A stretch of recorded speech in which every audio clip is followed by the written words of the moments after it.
Kosovo কাজের visa সম্পর্কে অনেক ভাই আছেন যারা আমার দীর্ঘ 3 থেকে 6 মাসের ভিউয়ার্স, যাদের সঙ্গে অনেক ভালোবাসা আছে আমার। সো তাদের উদ্দেশ্যে বেশ কিছু প্রশ্ন পেয়েছি যে ভাই কসোভো সম্পর্কে আমাদের কিছু জানান। সো আমি এই বিষয়টা জানি যে কতটা খারাপ এবং যন্ত্রণাদায়ক বিষয়, যেটি যে ফাইল দিয়ে আছেন হবে কি না হবে সেটাও জানেন না, ফেরত পাবেন কিনা এটাও জানেন না। সো তাদের উদ্দেশ্যে কিছু আপডেট আমি পেয়েছি, যেগুলো ইমিগ্রেশন থেকে বা এমবেসি থেকেই দেয়া হয়েছে। সো 3টা বিষয় নিয়ে আমি আপনাদের মাঝে আলোচনা করব। যারা নতুন দর্শক তারা অবশ্যই চ্যানেলটি সাবস্ক্রাইব করবেন, প্রত্যেক দিনের আপডেট যাতে মিস না হয়ে যায়।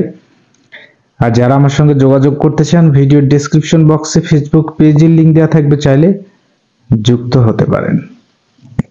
তো বন্ধুরা, কসোভো এমবেসি থেকে সরাসরি আপনারা যদি এমবেসির ওয়েবসাইটে ভিজিট করেন, হতে পারে গুগলে, হতে পারে ফেসবুকে, হতে পারে ইনস্টাগ্রামে, সেই ক্ষেত্রে বাংলাদেশি অ্যাম্বাসিডররা যারা প্রেস বিজ্ঞপ্তি দিয়েছে সেখানে বলেছে যে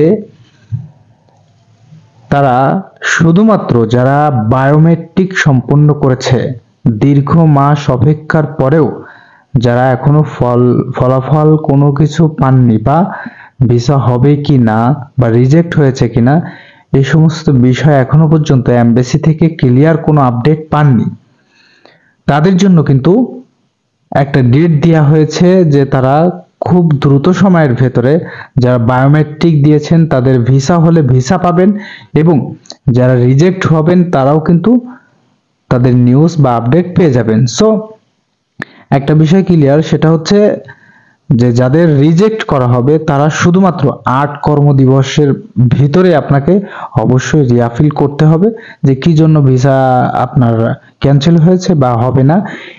কারণ বেসিক্যালি আপনার যদি রিজেক্ট করা হয় সেটা কিন্তু কোনো কারণ ছাড়া, এটা এমবেসি রুলস, যে আপনাকে জানানো হবে না যে কি জন্য আপনাকে, হতে পারে আপনার ফেক ডকুমেন্ট, হতে পারে অনেক বিষয়। সো এই বিষয়ে জানতে গেলে আপনাকে অবশ্যই মিনিস্ট্রি অ্যাফেয়ার্স থেকে ফাইলগুলো অ্যাটাস্টেড করে তারপরে আপনাকে এমবেসিতে জমা করতে হবে। এরপরে আপনি কিছুদিন পরে হয়তো রেজাল্টটা পাবেন। সো রিজেক্ট হয়ে গেলে যেটা লিগ্যাল কথা, এগুলো আর ঠিক যেমন খাতা কলের মতো এমন রেজাল্ট আর ফিরে আসে না, খুব রেয়ার।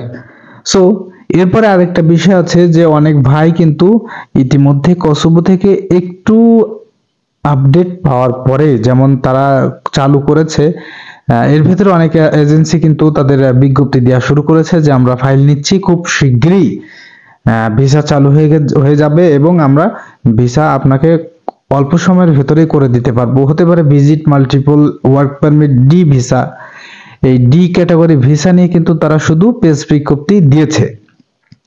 আর এখানে কিন্তু স্পষ্টভাবে তারা জানিয়ে দিয়েছে যে আমরা এখনো পর্যন্ত পরবর্তী মাসগুলোর ভেতরে সঠিক ওয়েবসাইট থেকে বিজ্ঞপ্তি না দেওয়া পর্যন্ত আপনারা অবশ্যই আবেদন করবেন না বা ফাইল জমা করবেন না। সো বাংলাদেশে কি পরিমাণ দুর্নীতি হয় এই বিষয়ে কিন্তু তারা অবশ্যই অবগত আছেন, এই কারণেই সাধারণ মানুষদেরকে কিন্তু অনেক সচেতন করেছেন। কারণ অনেক অসাধু বিজনেসরা আছেন যারা এজেন্সি অফিস খুলে আছে, যাদের কোনো আরএল নেই, কোনো ডকুমেন্টস নেই, এবং শুধু আছে লোকের টাকা নিয়ে 6 থেকে 8 মাস ঘোরানো, তারপরে টাকা পয়সা দিন শেষে ফেরত দেওয়া বা কেটে নেওয়া। সো আপনারা এটা করবেন না, আপনারা অবশ্যই। আর যদি আপনারা এই ওয়েবসাইটগুলো না দেখতে পারেন তাহলে অবশ্যই চ্যানেলটি সাবস্ক্রাইব করবেন। আমি যত সম্ভব সবার আগে দেওয়ার চেষ্টা করি সব বিষয়ে। আরো যদি কোনো কিছু জানা থাকে অবশ্যই কমেন্টস করতে ভুলবেন না বন্ধুরা। আমিও চাই নতুন আপনাদের জন্য ভালো কিছু একটা দিতে, কিন্তু যেটা আমাদের হাতে নেই, যেটা হবে অবশ্যই খুব শীঘ্রই জানানো হবে ইনশাল্লাহ। ততক্ষণ ভালো থাকুন, ধন্যবাদ।